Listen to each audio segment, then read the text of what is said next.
ఇక చూడురి నిర్మల్ జిల్లాలో ఓ చిత్రమైన ముచ్చట జరిగిందిలా. ఏం జరిగిందంటే ఆడ 2 ఊర్లు ఉన్నాయట. ఒక ఊరి పేరు వచ్చేమో వాస్తాపూర్, ఇంకో ఊరు వచ్చేసేమో రాసిమెట్లంట. ఈ 2 ఊర్లల్లో మొత్తం చూసుకుంటే 2 ఊర్లలో అంతా గిరిజనులే ఉన్నారట. ఇక వాళ్ళందరూ అనుకుంటారంట సర్పంచ్ ఎలక్షన్లు అయితే దగ్గర పడ్డాయి, సర్పంచ్ ఎలక్షన్ రానే వస్తున్నాయి. ఇక సర్పంచ్ మావోడు అని వాళ్ళు అనుకుంటారు, మావోడు అనోడు మీ ఓడు కాదు మావోడు అని జోరుగా ఎవరి కాలే గప్పాలు కొట్టుకుంటూ కూర్చోరట. రిజర్వేషన్లు ఖరారైనాయి. రిజర్వేషన్ ఖరారు కాగానే ఇక చూసుకుంటుగా వాట్సాప్లలో చూసుకోగానే అంత ఒకరి ముఖం వాళ్ళు చూసుకుంటారట. ఏమైందిలా అంటే పాడైపోను 2 ఊర్ల పేరు మీద, మన ఊర్లో మన పక్క ఊర్లో 2 ఊర్లల్లో ఎటు చూసినా కానీ గిరిజనులే ఉన్నాం.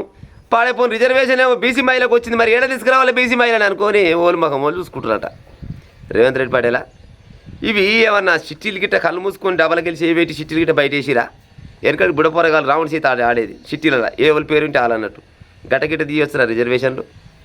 చేద్దామన్నోనికి ఏమో దిక్కు లేకపాయే, ఆడ ఎవరూ లేరు. 2 ఊరు పేరు మీద ఎక్కడ చూసినా కానీ బీసీలే లేరంట. ఆడ బీసీ మహిళకి ఇస్తేవి మరో పని చెయ్యి, పలానూరులో సర్పంచ్ పదవి ఖాళీగా ఉన్నది, 2 ఉద్యోగాలు ఉన్నాయి, వాళ్ళని అప్లికేషన్ పెట్టుకొని అలాగైతే మా కాంగ్రెస్ పార్టీకి అండవ కప్తాం కానీ జర 2 పదవులు ఉన్నాయని నోటిఫికేషన్ ఇచ్చే ఉపాయం చేయరాదు.